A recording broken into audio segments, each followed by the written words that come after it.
Well, hey everybody. My name is Jared Malott. I'm here with my good friend Mateo as he picks his nose. And this is the Coltist. And here we are, season 2, episode 12. We're calling it the Andrew Luck special. Yeah, Uh we were. I think it's fair to say we were behind Andrew Luck and Kellen Mond yeah. before we started recording. I think it was an obvious choice. I mean, I don't know if there was much of a trouble there, but yeah, we're going with Andrew Luck on this one. It has. I mean, it has to be a tradition for this podcast. I don't think any Colts player will be as meaningful as Andrew was. I mean, at Yeah. least for the foreseeable future, and we're number 12. Right. I think we get less people would have listened if we called it the Kellen Mond episode because they'd just Yeah, be like, who's gonna look "What? that up? Who's that?" Anyway, uh let's talk about the Colts first. So happily to sit here and say, hey, the Colts are 8-6 and Hmm. tied for the AFC division with the also 8-6 Jags, Avi, and the also 8-6 Houston Texans. Although the Yeah. Colts currently have the No, the, tiebreaker the over type over the it sucks Houston because Texans. Texans were so close to losing, Yeah. and the Browns also were really close to losing, and they didn't, and that sucks because that would have been really great for the team. But yeah, Yeah. I mean, we beat the Steelers, we beat them. I don't know how you felt about it. I really hate seeing cheap shots on the thing that Damonte Cassie did to. I don't know if that's how to pronounce his name or if I butchered it completely, but what he did to Michael Pittman, and it was just amazing watching us, run them to the ground and beat them and seeing them on the sidelines all sad and, going home with a loss. And also, we were just talking about this. I am turning 24 years old tomorrow, and never in my life, I mean, at least I think I was 2 years old the last time the the Colts beat the Steelers. So for Yeah. the first time in my life, I'm seeing my team beat the Pittsburgh Steelers finally. Finally. And it was especially meaningful as a home game. The Colts Yeah, up to this point, 2-4 at home. Obviously, this pulls them one game closer to being even at home. You really never want to lose at home, right? yeah, But yeah, I think the Colts really put a beat down on the Steelers, and that the only shot, and I say that because it was a cheap shot that the Steelers had was doing what Damonte Kazee did, and that is cheap shotting Michael Pittman. It's sad to see. It's part of the game. It's football is a game where you got to wake up and be violent. You know what I mean, and expect yeah, the other guy to be yeah, doing it, the other guy to be headhunting too. But the Colts got after Mitch Trubisky, 2 interceptions, 3 sacks. Um, not not a good outing, right? And then obviously, if anybody has sort of been a letdown in what I call a letdown and what everybody else calls a letdown is probably a lot different. But Najee Harris, for where he yeah. was drafted and what his output has looked like, he lost the fumble. Um, Great defensive play. 12 carries for 33 yards, and he's splitting carries with Jalen Warren, right? With So Jalen Warren, who's an undrafted free agent. yeah, and so and something to keep in mind, Najee Harris was also drafted 24th overall in his draft class. So I just think about that. Um, like almost every game that the Steelers come up, I'm like, Najee Harris, huh? Like a more appropriately costed, just not as good a football player like Josh Jacobs. Remember when Oakland or Yeah, Vegas picked Josh Jacobs? Um, Jacobs has been like so much more than. yeah. Yeah, Najee Harris has to be, I mean, at least considered among the biggest, disappointments, That's yeah, perhaps. he's pretty Yeah, disappointing. Um, but yeah, I was really happy to see my concern. Let's start it like this. My concern going into the game, we wouldn't be able to run the ball without JT against the Steelers. yeah, And then Zach Moss had 4 carries. And yeah. He so if was I injured. told Yeah, you before this game was played, no Jonathan Taylor, Zach Moss only gets 4 carries, Colts beat the piss out of the Steelers, Yeah, you'd and the laugh running at game. me. You'd be Yeah, like, with what running game? Oh, with Trey Sermon and Tyler Goodson, who combined 28 carries, about 154 yards. Um, so the Colts were able, as a result of a couple unsung heroes, guys that you probably hadn't heard of them neither, right? yeah, Came along and were able to provide 28 of 34 carries is a lot by guys that just don't play on a week to week basis. Gardner Minshew, 18 to 28, three touchdowns, no interceptions, yeah. And it no could have been. I mean, fumbles, had a clean game, could have easily been, you know what, like 5 touchdowns. There was a right? ball, like a second ball to Mo Ali Cox later in the game that it was kind of a drop, kind of an overthrown pass, but it was a good ball. Yeah, And of course, you know, we were talking about this one, the drop by DJ Montgomery in the end zone. Like that yeah, that is a bad drop. That is a bad one. yep, But he made up for it, and I'm really happy for him. Of course, you know, during game time, I have to admit I was saying like really bad things about him. Like I was not too happy about that drop. I was yeah, the Discord chat was livid about. I mean, there were some obscenities said over there at the time, but yeah, he made up for it. And I was telling you before we start recording, there is a video like I really liked it because it gives you the human side of, you know, the football player, that he fucks up like you and me. You know, we are humans, we can make mistakes, and he made a yeah, mistake, and you saw, you know, the regret on his face after making the mistake, and then, you know, the happiness on him when he got that second chance and he took full advantage of it and he scored yep. a touchdown. How he was so happy and everyone was so happy for him and everyone was hyping him up. I really like that. That was heartwarming to watch, saying, "Hey, my team, you know, they are decent human beings." And we might forget every once in a while that, you know, don't want to get too emotional or stuff like that, but behind the helmets, it's a human being down there, and he Mm. made a mistake. They can make mistakes, but yeah, it was a nice moment, definitely. Like I really like enjoyed that. Yeah, and I'm with you. There's you know, there's a lot that goes into just getting to the point where you're able to help a football team on Sunday.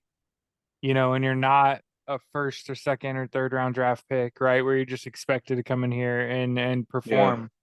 Um, and then also to be able to be in a position to drop a pass in the end zone. Think about that at the NFL level, and then get another opportunity and to make good on it. Uh, Getting the opportunity to make good on it and catching the pass and scoring the touchdown is probably the difference between staying in the NFL or not, right? And you have to think about it. It's such a week to week league. Um, you you know, Colts, who we just found out today, Colts cut two players for contract mm, conduct yeah, detrimental to the team.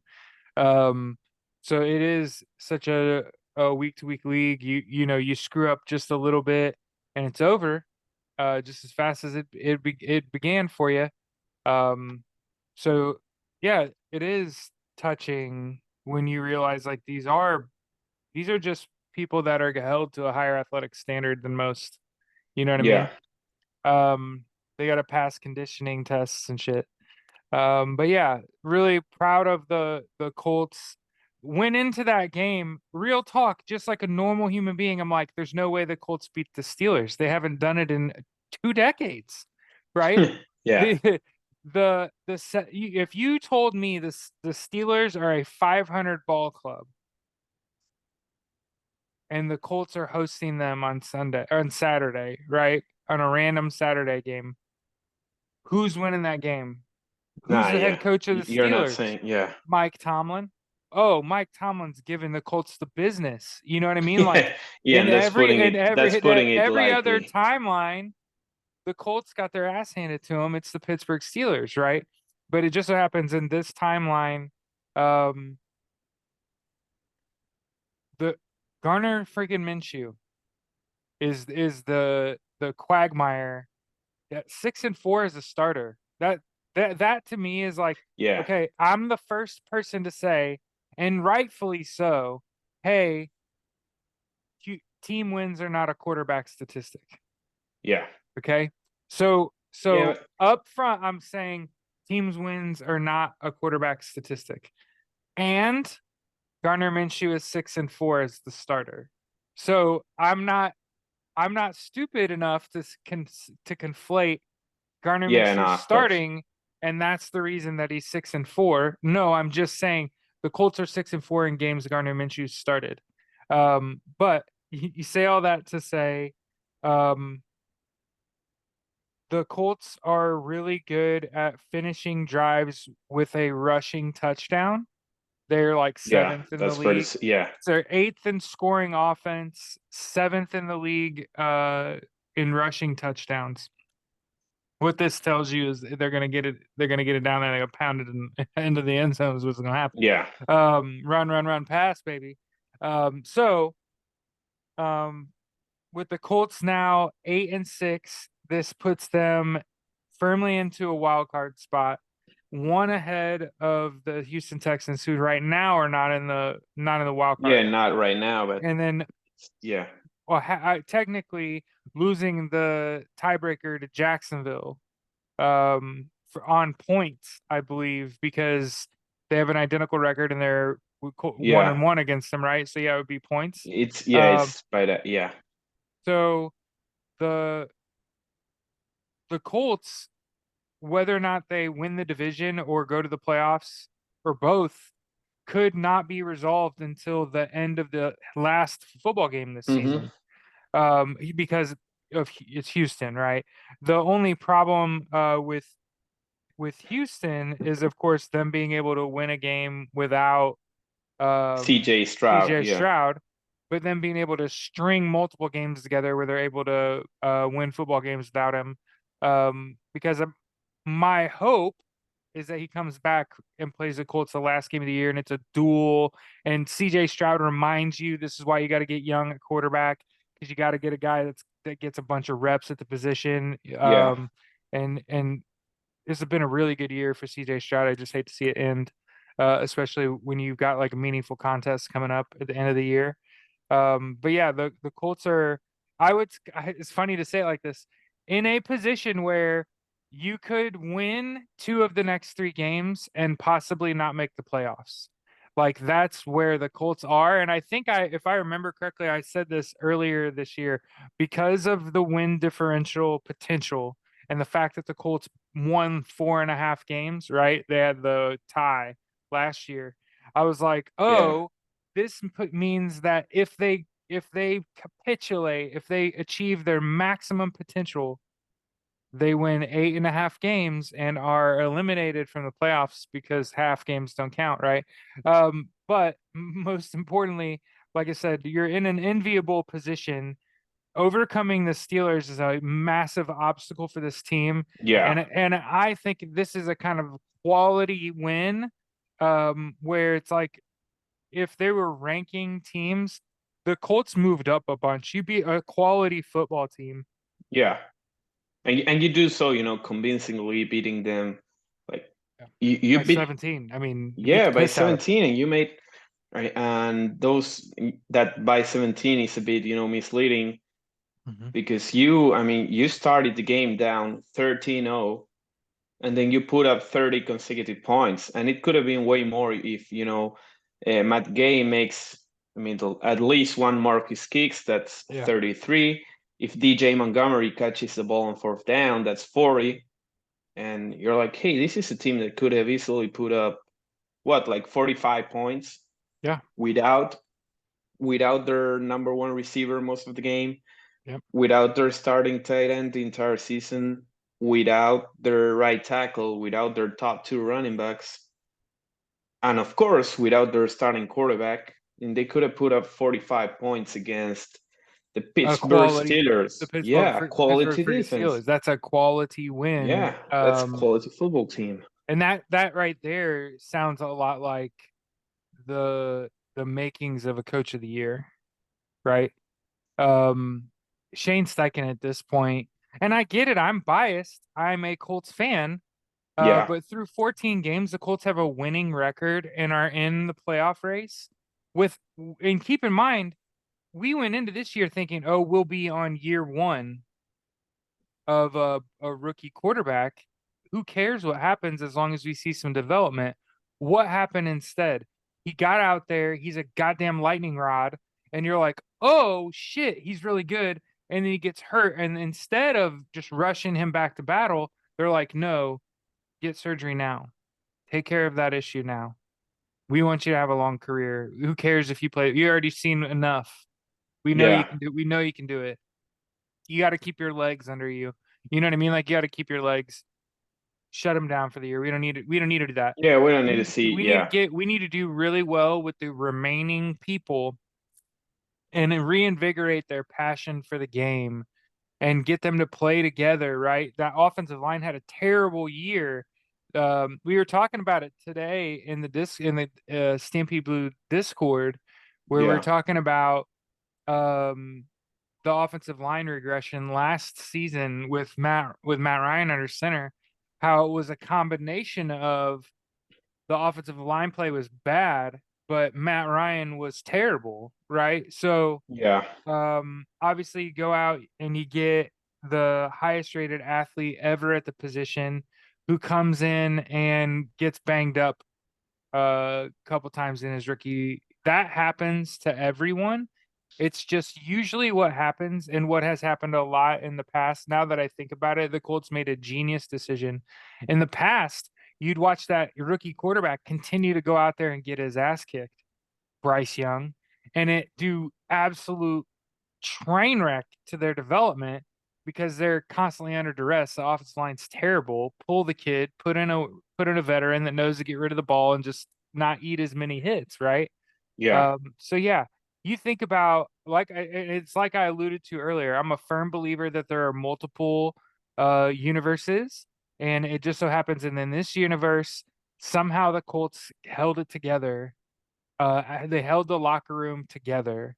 I think guys like EJ Speed, Zaire Franklin, DeForest Buckner, these are the big, loud guys. And as long as they're healthy, I think they're going to do enough defensively to turn the ball over Yeah. and get the ball back to the offense and get you an extra possession or two. And the Colts are really dangerous. Like nobody really wants to play the Colts. Through 14 games, 8 wins, 10 of those 10 of those games are against teams with winning records. And so that tells me that the Colts are like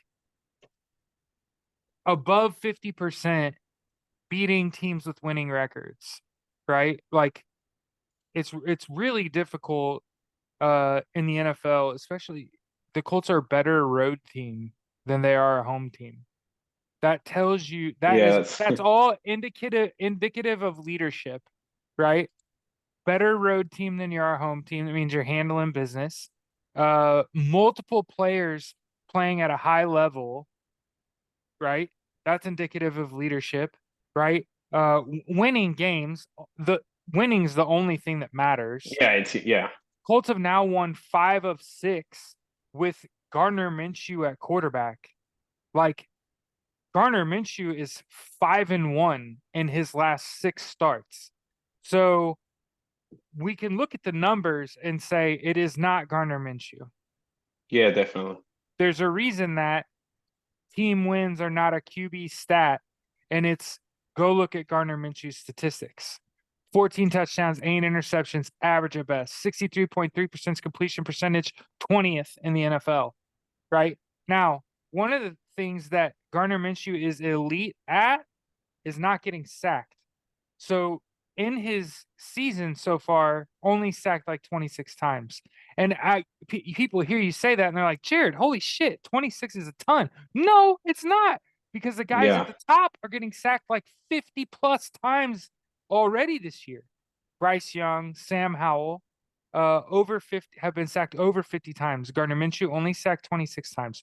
So he's good at keeping himself upright and getting the ball out. He clearly spreads it around. And I when I talk about Gardner Minshew, and I know you're gonna cut me off and be like, "That's not why we're calling it episode 12." And please don't compare Gardner Minshew. This Gardner Minshew's little run here, this little 5-1 run, very Andrew Luck-esque. Very Andrew Luck-esque.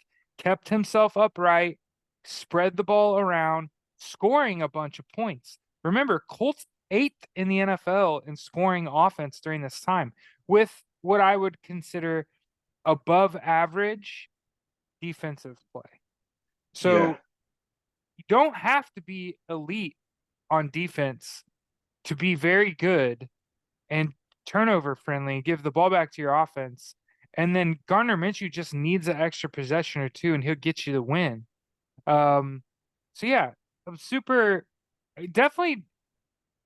I'm pretty sure go Colts win, but I'm pretty sure I said like going to be a rough outing. Like Yeah, the, definitely. these these Pittsburgh Steelers are going to be a tough go. Now the Colts, of course, travel to Atlanta in the middle, the week of Christmas on Christmas Eve, and play the Atlanta Falcons. No Desmond Ritter. So for the Yeah, record, it's Taylor Heineke, right? who probably actually better. So I'm a Taylor Heineke fan. Um, I still think that bodes well for the Colts. You're going into someone's house. You're a good road team. You're going into the Falcons home, whose strength is at running back. Everybody, the Colts are not great at defending the run, but it's in their wheelhouse. Like they have the capability of stopping the run. Yeah. Um, and it doesn't feel like that's all it takes, but it's gonna and like I said, this is even one of those ones where it's like you could even win this and it could still keep you out of the playoffs. So the Colts really got to be saying like 3 weeks left in this season, we have to win all three games, and we could Yeah, to win be all sure. three Yeah. games and not make the playoffs. We just have to be realistic.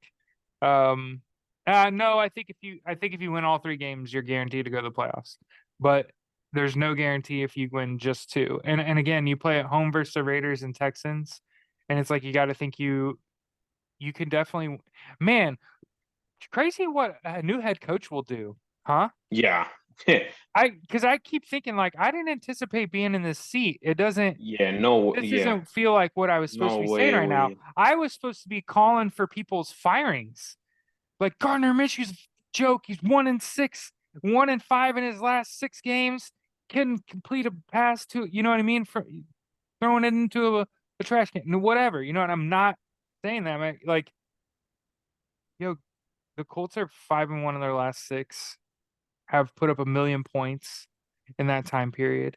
Had a bad outing in that period, but on the whole have been on their shit. And it's impressive. It's indicative of leadership. The ability to overcome obstacle after obstacle after obstacle, and then yeah. to get guys back, to get Grover Stewart back off of suspension, and it free up your linebackers so they can shine even more, is really good for the continuity of the team. Right now, the backers are getting freed up more to make more plays. So yeah, obviously, Colts Colts looking good here as they wind down their season, and we'll spend as little time as possible. I felt like I wanted to devote as little time as possible to your Indiana Pacers. As many of you know, this is a Yeah. two-sport podcast. Mateo and I are big Colts and Pacers fans, so I'm Pacer fan, even we were gonna though talk yeah. about it anyway. We figured, hell, we might as well talk about it on our podcast. And the Pacers, poor Pacers, are on a 4-game losing streak. Yeah, not If you great. count Not the great. count the in-season tournament final, they're 0-4 in their last 4 games. They've given up 127 or more points, which is a million. That's so many points. Clearly a defensive issue, and I'm completely not looking at any box scores. I don't even care. And the only thing they got going for them, and I was going to say that, and I immediately started to second guess myself. Um, yeah, they're playing one of the worst teams in the NBA. So tomorrow the Pacers can right the ship and beat a hapless 7-18 Charlotte Hornets. Uh, Hopefully. hopefully. Um, they're 13-12. Um, yeah, yeah, not a fun week or so in Nah, yeah, Pacers nah, land. definitely. Yeah, Not definitely not. I mean, not it's all gone. It's all gone bad, like so fast. Like it all went really bad after that. In-season tournament loss. Right after that, it all went. deflated them It all back to went. the grind. They were Yeah, out of tournament play and back into regular season play, and now it feels like a job, right? Um, and it went bad just so so fast. Like yeah. damn, like we didn't even get a chance to settle down and I don't know whatever like chill.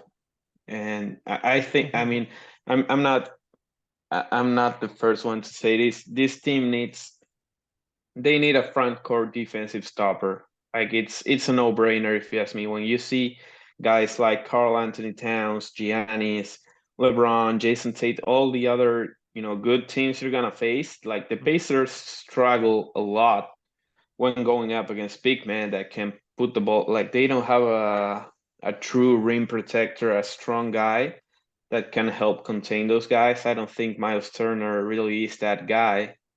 He also didn't I'm just play. not He seeing it. didn't. He didn't play against the Clippers, He by the didn't way. play against the Clippers, so I'm not putting the blame for that on him. And it's on. I say Jackson was not bad. I saw the first two quarters. I thought he was okay, but we need a guy there.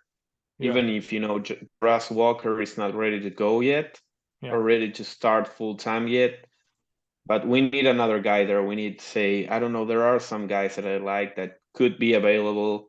I'm thinking OG Anunoby, I'm thinking Pascal Siakam, and perhaps, even I think even Alex Caruso, perhaps from the Bulls, could be acquired via trade to help shore up the defense because, as you said, you're allowing like 130 points every single night. You're scoring the ball a lot, but you're not getting the stops lately. Everyone's just you're not stopping anyone. And you might get a winning streak, you might get hot and win a couple games, but you're not gonna win a series defending like that. You need to be better. And something to think about. I'm going through here while I think about. Huh. So when I look at why'd you win, why'd you lost, you can look at numbers. So no Halliburton last game, no Turner the game before that. Now, and then Turner had a bad game, only played 20 minutes and was 2 for 10 the game before.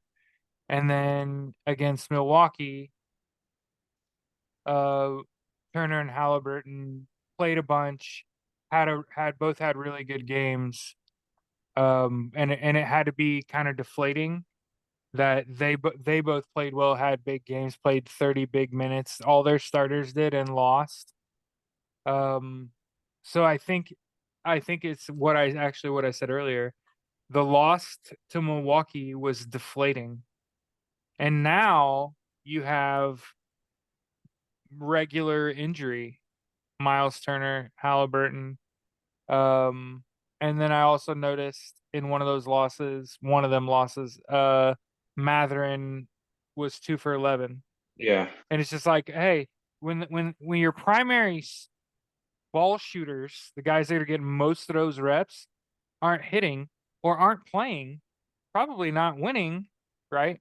Um, Yeah. and so obviously, that's interesting. It's like pick your poison or like a double-sided blade, right? On Yeah. one hand, you have a young team that could use the playoff experience, and especially when it not costing anyone their job, right? It's just an in-season tournament. But then it works out for them, right? And for three of those games, man, Pacers look really tough in a playoff environment, right? Now, obviously, against Milwaukee, dropped that game. Yeah, I guess hmm, yeah, that's tough.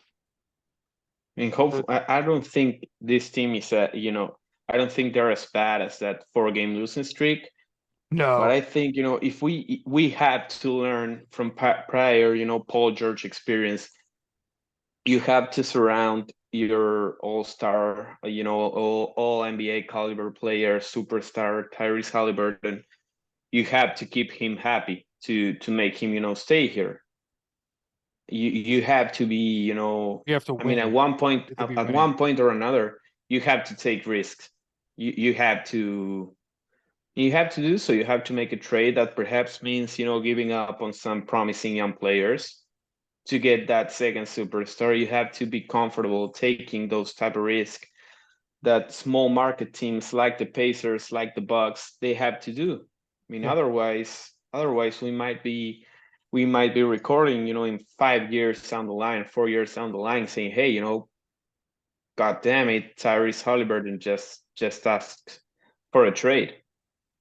yeah. And we won nothing, and all we have to show for it is perhaps one or two playoff series wins. We're like, hey, we wasted yet another generational talent. That's not what I want for my franchise.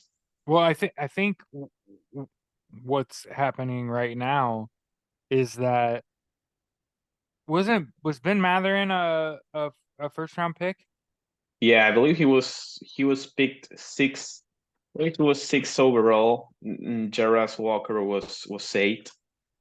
So obviously he's ball hungry.